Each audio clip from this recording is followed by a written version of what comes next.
Noite. Estamos começando o programa Bate-Papo Legal, que tem o apoio do Viva Mais Saudável.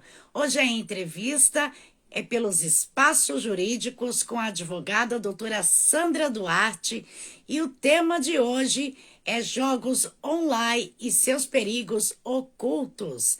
O programa Bate-Papo Legal tem transmissão pelo canal TP Fest. Uma boa noite, Duarte.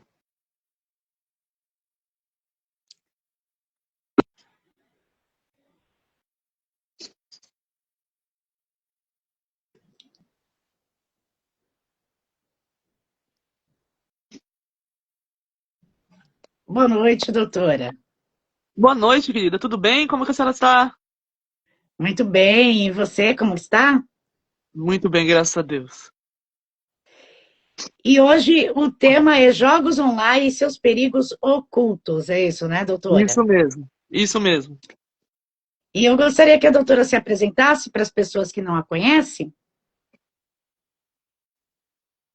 Meu nome é Duarte, eu sou advogada que atua há 16 anos com uma banca de advogados no escritório e sou perita judicial também, perita grafotécnica e atuando muito ferozmente contra esse nicho de que cada vez arruinando o nosso Brasil.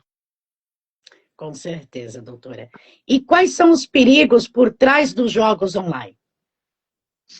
Olha, o maior perigo que nós temos hoje é confiarmos que nosso filho está salvaguardado no seu quarto, pensando que ele está no sossego, né, da sua casa. Só que na tela existe muitos malfeitores, existe muitas pessoas que não são gratas e falsos amigos, né? Que muitas vezes querem pegar nosso filho, o neto, né, o sobrinho e acabar com a infância dele. Então, assim, o maior perigo no jogo online hoje em dia está os chats de conversas, onde a rede de pedofilia ela consegue entrar e induzir as crianças. É muito perigoso. E, doutora, quais são os possíveis crimes praticados nas plataformas de jogos online? O primeiro top ranking mundial é a pedofilia, né? E depois são a incitação a crimes cibernéticos como o estupro virtual, a mutilação virtual. E como visto agora há pouco, há alguns dias atrás, aquela criança em Itaperu, Janeiro, que matou os pais e enterrou dentro de casa porque jogava um jogo online, né? E foi incitada pela a tal namorada isso porque o pai não deixou a criança viajar, né? Então, assim, né? É muito perigoso e é bem atento.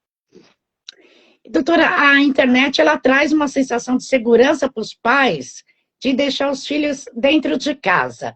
Como monitorar esse acesso sem invadir a privacidade do adolescente?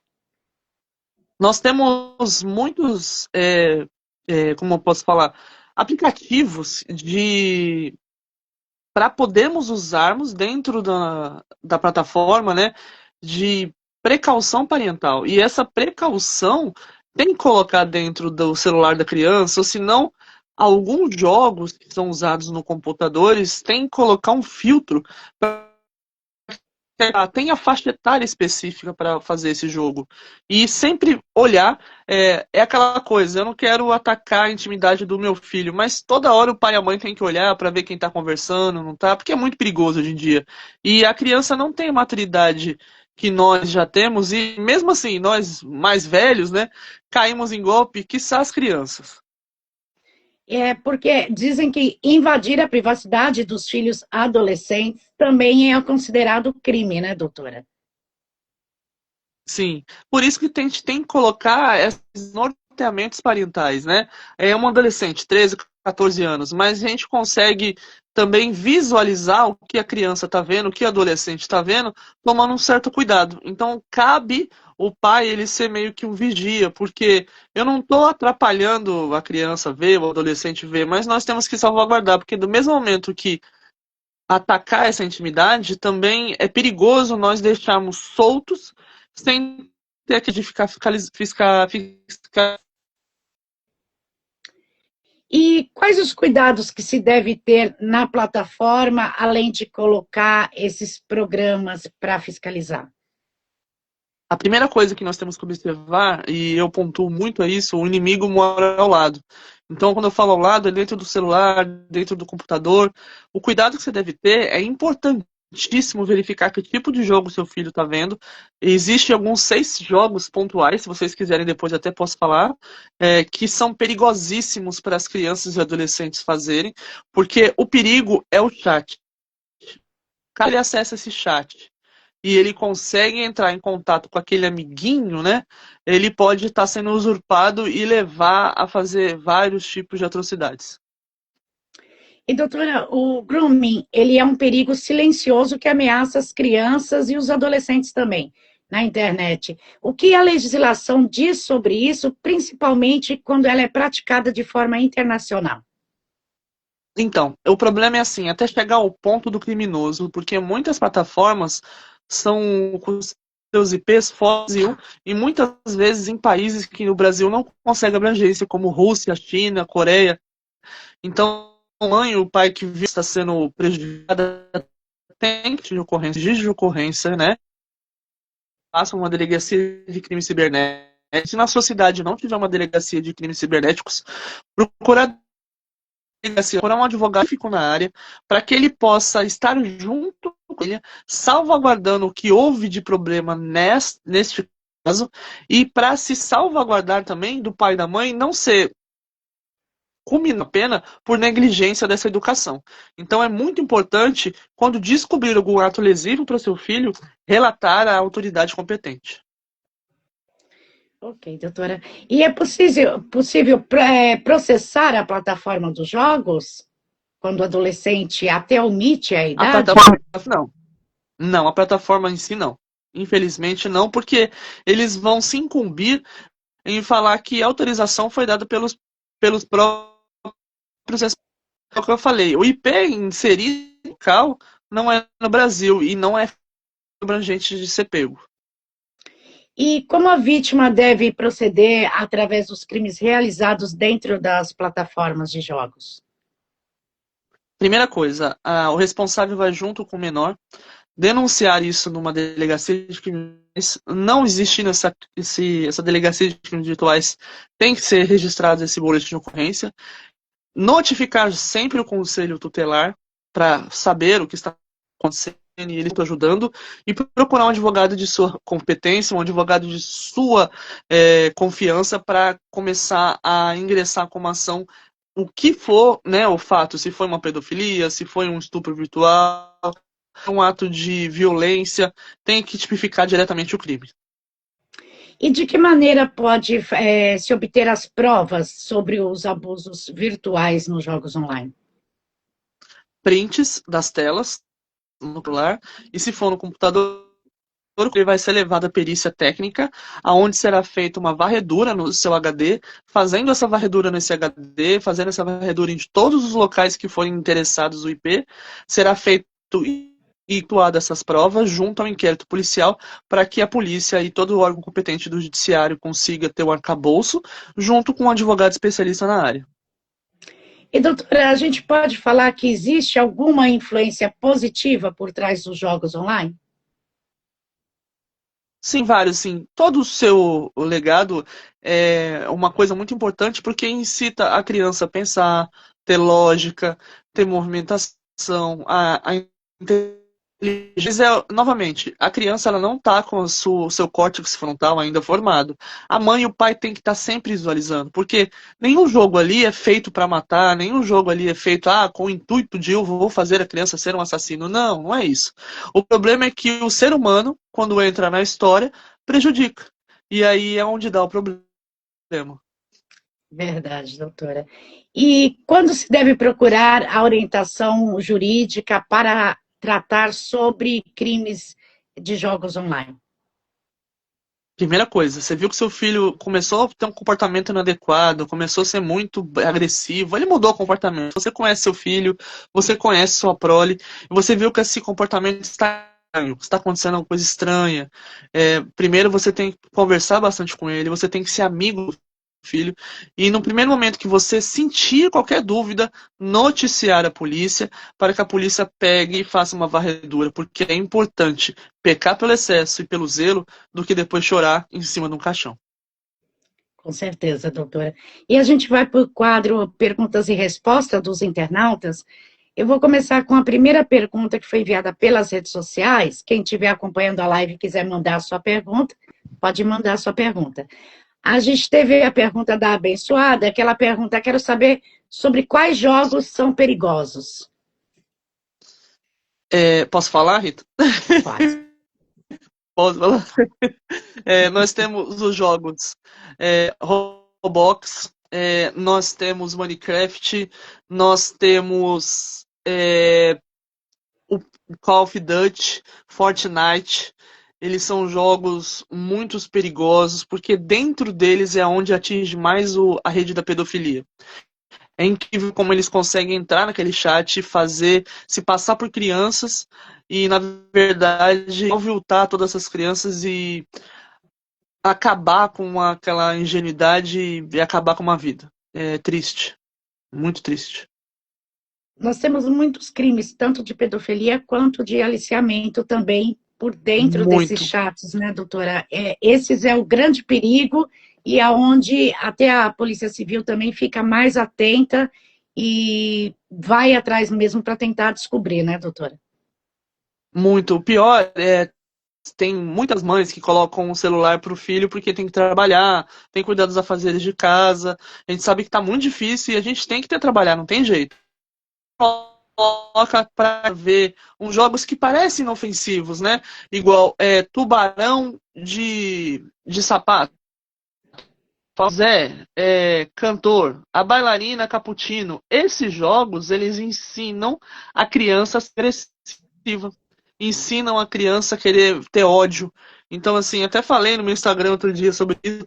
É muito perigoso a gente colocar qualquer tipo de desenho ou joguinho para o teu filho ver, a partir do momento que esses jogos não são legais. Então, assim, é muito importante olhar e pesquisar antes de mostrar para as crianças, porque eles estão ali um livro aberto. E cabe a gente saber escrever nele ou não, né? Com certeza. E eu tenho a pergunta da Alessandra, do Rio de Janeiro. A Alessandra pergunta: os criminosos muitas vezes se fazem passar de amigo por muito tempo, dão até presente e marcam encontro. Como identificar se aquele amigo pode ser um criminoso ou não? Então, criminoso, principalmente pedófilo, ele pergunta assim: seu pai e sua mãe está aí? Seu pai e sua mãe estão tá perto de você? Esse questionamento toda hora perguntando: tem alguém responsável perto de você? Claro, eles não perguntam diretamente assim, eles estão brincando e falam de você. Quando se começa a questionar muito, falar, não conta para sua mãe não, não conta para seu pai, é um alerta, tá? Porque isso é o primeiro ponto de um pedófilo a querer mostrar que ele precisa da criança ficar sozinha, da criança ficar sem ninguém perto para ele conseguir invadir a mente dela. Então o principal ponto é esse. E a gente tem a pergunta da Cleide, a Cleide é de São Paulo, ela pergunta quais são os possíveis as consequências para quem já divulgou ou divulga jogos do Tigrinho, mesmo sem a intenção de cometer crime. Então, se for evidenciado que a pessoa, né, tá fazendo isso para ilicitar e ter enriquecimento ilícito, ela vai responder por um crime de incitação à prática de jogos de azar, que não é aceito no Brasil, e vai responder por esse crime. Evidenciado que a pessoa entrou e não ficou com a incitação de querer pegar pessoas para pegar dinheiro, para cometer um estelionato, não acontece nada. O problema é reiteradas vezes da pessoa entrar e ficar fazendo a coisa errada, né, por assim dizer, e aí incitar os outros. Então, assim, tem que ter um certo caminho para se verificar. E aí eu volto a dizer de novo: sempre que tiver dúvida, procure um advogado de sua confiança, um advogado especialista na área, porque nada é à toa. Então, a gente pode ter uma advocacia consultiva, a gente pode comer. E a gente tem aqui a pergunta que vem vindo pela a central, é do Felipe. É sempre bom dar limite de horário e acompanhar qual jogo o filho está jogando no celular? Sim, é sempre bom. Igual eu tenho uma criança de 5 anos, tá? Eu tenho filho de 5 anos. Ele tem um limite de ficar no celular, ele não fica todo dia, e tem um limite de estar com esse. E tudo eu olho. E é claro, é bom porque eu sou dessa área, então para mim fica muito mais fiscalizar, mas é o que eu estou te falando. Existem programas até gratuitos que se coloca no celular da criança e esse programa, se essa criança entrou num programa adequado no seu celular. Então você fica monitorando sem pecar na privacidade íntima da criança. É óbvio, é uma criança, um bebezinho, vai de 4, 5, 6 anos, vai olhar e vai fuçar assim. Quando é adolescente, começa a ficar revoltado, né? Começa a ficar, né? Os mente da cabeça deles começam a ficar bravos. Então é importante a gente ter esse programa até quando for adolescente, para salvaguardar o cuidado que a gente tem que ter com eles, para também a gente não se prejudicar. E a gente tem a pergunta do Luciano, Luciano é de São Paulo. Ele pergunta: quem joga em cassinos online pode vir a responder judicialmente? Não, quem joga em cassinos online não, porque como eu te falei, o IP ele está registrado na Rússia, na Coreia, em China. Agora, se cassinos online e você está incitando ao outro a perder o jogo, né, e fazer a má fé é outra coisa. Você está querendo jogar no cassino online no X e você colocar o dinheiro ali e você sabe que vai dar ruim. E isso sim pode ser prejudicial, mas esse tipo de jogo não. E a gente tem a pergunta do Carlos, que é de Minas Gerais. Ele pergunta: é possível reaver os valores gastos nos jogos online da plataforma quando ela não paga? É possível sim, tem que fazer todo um procedimento formal, tanto no registro de ocorrência, na delegacia online, e aí, novamente, sendo redundante, tem que procurar um advogado especialista na área cibernética, que trabalhe com isso, que saiba fazer isso, porque é uma coisa morosa, mas é conseguido sim. A gente tem, no escritório a gente tem muita demanda, mas com bastante êxito. E a gente tem a pergunta do Kleber, que é de Fortaleza. Ele pergunta que ele teve a conta dele do jogo banida sem motivo informado. Ele quer saber se é possível entrar com um processo solicitando a reintegração ou até mesmo pedindo uma indenização porque havia créditos no jogo. Então, ele primeiro tem que saber que tipo de jogo que banido. Dependendo do tipo de jogo, ele vai ter que fazer uma notificação para eles. Eles vão ter um prazo dessa notificação e essa notificação não sendo respondida, tem como ingressar sim. Teve até uma agora que teve no caso do escritório, que ele entrou no Discord, teve uma e nós ingressamos com a ação. E conseguimos êxito também por causa disso. Mas tem todo o procedimento, Rita. É bem metódico e bem administrativo o fato de fazer. Não é difícil, ele é metódico.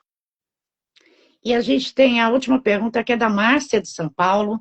A Márcia diz que a filha dela ficou 1 ano sem entrar na plataforma de jogos, na conta dela. Ela tem 14 anos, só que a conta dela foi banida, voltou, só que alguém invadiu. E agora ela está sendo processada por uma amiga da escola. Os pais entraram com o processo, porque acabou indo para outro lado de pedofilia e de abuso. E ela quer saber como é possível ela defender a filha dela.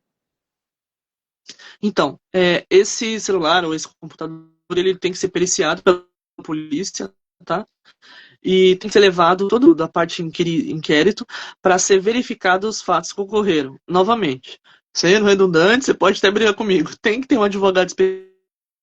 É por isso que eu estudo muito, eu fico muito afinco sobre isso, porque é uma coisa que nós temos. E a parte da internet, a parte cibernética, ela é muito mutável. Toda vez que acontece algum crime dessa forma e chega ao escritório, são coisas novas que até eu mesmo fico embasbacada do fato ocorrer. Então, nesse caso, eu tenho um advogado especialista na área para que se possa ser feito para que ela não seja punida, mas tem como fazer sim. Ok, doutora. E a gente está quase chegando ao final da entrevista. Eu gostaria que a doutora deixasse os seus contatos para quem quiser segui-la, pegar orientações, como que pode estar fazendo? Bom, eu quero novamente agradecer aqui o TPFest, a ti, Rita, e a toda a equipe por estar aberto. Eu quero deixar a todos que quiserem informações, meu Instagram é @DRA Duarte Advogada. Eu estou sempre à disposição. Aqui no TP Fest também estou sempre à disposição. E o que vocês precisarem, conte comigo, conte com a minha equipe do escritório, porque nós temos que lutar por pessoinhas, né, pequenininhos, que ainda não tem voz. Virtual é um mundo que não é terra sem lei. É uma terra com muita lei, só que tem que ter profissional habilitado na área. E, doutora, para a gente finalizar, antes de eu entrar no quadro falando a verdade, a doutora gostaria de acrescentar algo sobre o tema da entrevista de hoje, um alerta para os pais. O espaço é seu. Importante que eu sempre deixo isso frisado: o amigo oculto é o pior inimigo da sua cidade, da sua casa e do seu íntimo. Então, assim, não fiquem com medo de olhar o celular dos seus filhos, não fiquem com medo de olhar o computador dos seus filhos. Isso é precaução, tá? Muito cuidado com o oculto. O inimigo, ele mora dentro da sua casa. Infelizmente, é seu filho, ele não está seguro dentro do quarto. Então, não tenham vergonha e não temam por você, estou invadindo o espaço dele. Não. Você está cuidando do seu bem maior, que é seu filho. Então, tomem cuidado. E, doutora, eu vou para o quadro Falando a Verdade, que é uma pergunta específica para a doutora, e a pergunta é: o que o direito representa para você? O direito, para mim, representa a justiça sendo feita a cada minuto. O direito, para mim, ele é a nossa força e o nosso renascimento diário. Não é fácil, não é uma coisa que a gente pode dizer que é muito, muito comum, mas a cada dia significa guerrear pelos menos favorecidos, junto com força de vontade e humanização sempre, e colocando Deus sempre na frente. E eu gostaria de agradecer a sua disponibilidade, doutora, aqui com a gente no programa Bate-Papo Legal pelos espaços jurídicos, e agradecer esse tema também, que é muito importante, esses esclarecimentos para as pessoas ficarem atentas com os seus filhos, que é muito importante. Então, eu gostaria de agradecer. Eu que agradeço. Muito obrigado novamente. E o programa Bate-Papo Legal vai ficando por aqui, agradecendo a sua audiência. Para quem quiser, depois os contatos, não pegou da doutora Sandra Duarte, é só entrar em contato com o suporte de atendimento aqui dos estúdios TPFest, que a gente passa aí os contatos da doutora Sandra Duarte. Uma boa noite para você e até o nosso próximo programa.